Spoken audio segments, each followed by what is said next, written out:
দিন আমরা এবং আমাদের পরিবার কোন ধরনের ইসরায়েলি পণ্য আমরা ব্যবহার করব না। আমরা আমাদের প্রত্যেকটা বাজারের দোকানদারদেরকে পায়ে অনুরোধ করে বলবো, সমস্ত ইহুদিবাদীন এই পণ্যগুলোকে বয়কট করতে হবে। আপনারা যদি আপনাদের দোকানে ইহুদিদের পণ্যকে বয়কট করেন, কোন মুসলমান আর সেই পণ্য পাবেন আর কিনবেও না। এজন্য সবচেয়ে বড় দায়িত্ব যেটা আপনাদেরকে পালন করতে হবে, মুসলমানদের কষ্ট বুঝেন, গাজার মুসলমানদের কান্নার প্রতি লক্ষ্য রেখেন সমস্ত দোকানদার ভাইদের প্রতি উদারত আহ্বান জানাচ্ছেন, ইসরায়েলি যত পণ্য রয়েছেন, পেপসি, কোকাকোলা এবং ইউনিলিভারের যত পণ্য আছেন, সমস্ত পণ্য আজকে থেকে বয়কট করা হলো। মুসলমান বয়কট করবেন তো ইনশাআল্লাহ? এটা এমন এক দাবি, এটা হচ্ছে মুসলমানদের ইমানের দাবি। কথা বলেন ঠিক কিনা?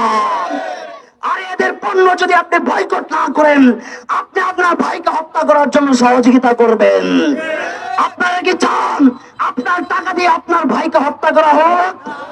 আপনি কি চান আপনার সন্তানকে আপনার টাকায় কিনা অস্ত্র দিয়ে হত্যা করা হোক?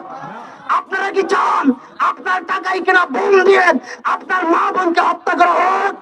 যদি আমরা এটা না চাই, আজকে প্রতিজ্ঞাবদ্ধ হব, ইসরায়েলের কোন পণ্য আমরা আমাদের বাজারে দেখতে চাই না, চলতে পারে না, চলতে দেওয়া হবে না। কথা বলেন ঠিক কিনা?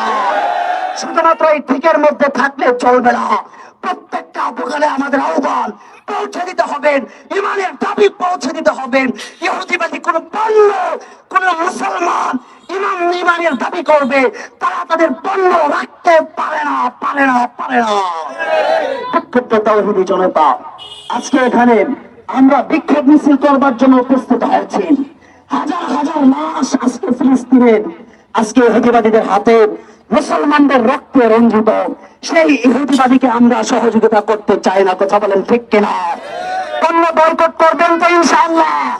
পেপসি, কোকাকোলা এবং ইউনিলিভারের যত পণ্য আছেন, আজকে থেকে কোন মুসলমান সেগুলো কিনতে পারে না। যারা কিনবেন বুঝবো, আপনি নিজেই বুঝবেন, যারা কিনবে এদের ইমান নাই, ইমান নাই। কথা বলেন ঠিক কিনা? আরে মুসলমান দাবি করবে, সে মুসলমানকে হত্যা করার জন্য কোনোদিন সহযোগিতা করতে পারে না। বিক্ষুব্ধ তাওহীদি জনতা,